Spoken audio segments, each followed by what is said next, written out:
Hello everyone, फेरि पनि तपाईँको माझमा नयाँ रेसिपी भ्लग लिएर आएको छु। यो चाहिँ मैले बनाउँदैछु एग चाउमिन। यसको लागि मैले नुडल्सलाई बोइल गर्दैछु। यसलाई ठिकैको पाक्ने गरी बोइल गर्नेछु, बेसी पकाउने छैन। बेसी पकायो भने चाहिँ गिलो हुन्छ, गिलो भयो भने राम्रो हुँदैन चाउमिन। र मैले यसलाई यहाँ चिसो पानीले धोएर राखेको छु। यहाँ रेडी गरेको छु क्याबेज, अनियन,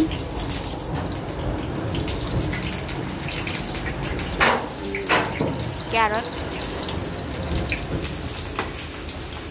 पहिला मसिनो प्याजलाई फ्राई गर्नेछु। त्यसपछि म बिस्तारै क्याबेज र क्यारट हाल्नेछु। तपाईँहरूले क्याप्सिकम पनि हाल्न सक्नुहुन्छ। हल्का पकाएर यसलाई पाक्ने गरी पकाउनुपर्छ।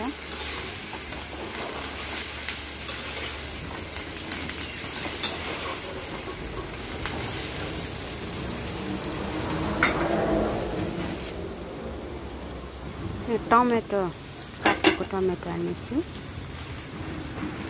अलिकति यो गाजर र बन्दाकोपीलाई चाहिँ पकाएर चाहिँ त्यसपछि चाहिँ म टमाटर हाल्नेछु।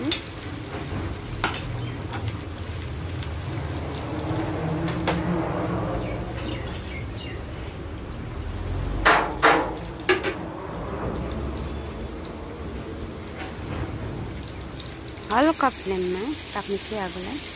अलिकति अझै नमक हाल्नेछु र अन्डालाई यसरी फुटाएर हाल्नेछु।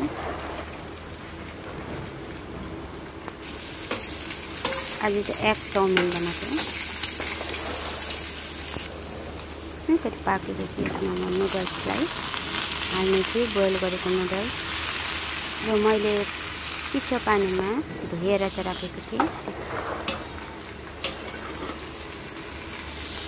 चिसो पानीले धुँदा चाहिँ अलिकति तालिँदैन यो नुडल्स।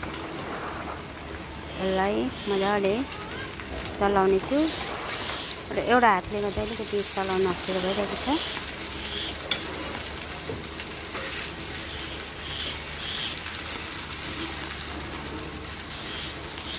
बिस्तारै बिस्तारै चलाउने छु यसलाई। र यसमा नुन हाल्नेछु, स्वाद अनुसार नुन।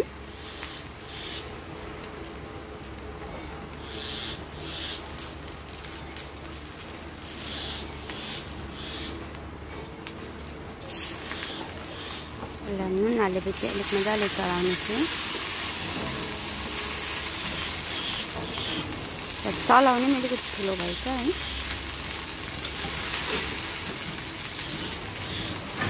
यसलाई मजाले मिक्स हुने गरी चलाउने छु। यसमा मैले राखेको थिएँ म्यागी मसाला। म्यागी मसालालाई म एड गर्नेछु।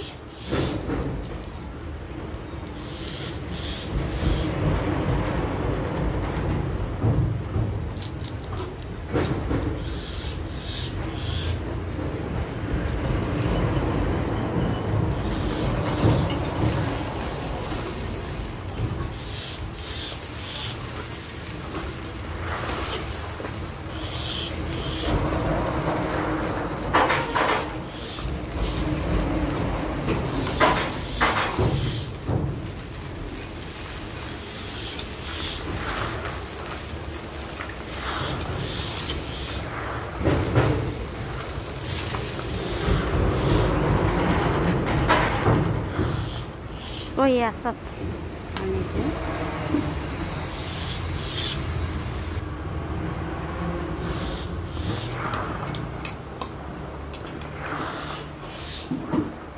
यो चिल्ली पेस्ट जो मैले बनाएर राखेको थिएँ, यो चिल्ली पेस्ट हाल्दैछु। रेड चिल्ली पेस्ट,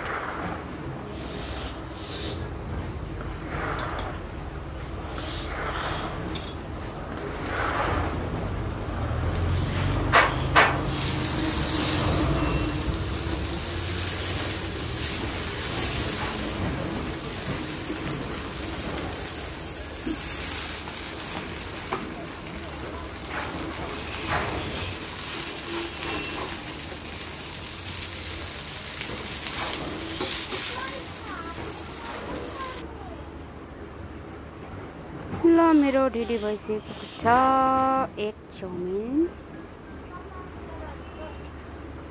र यसमाथिबाट म प्याज काटेको प्याज काँचो प्याज हाल्नेछु। तपाईले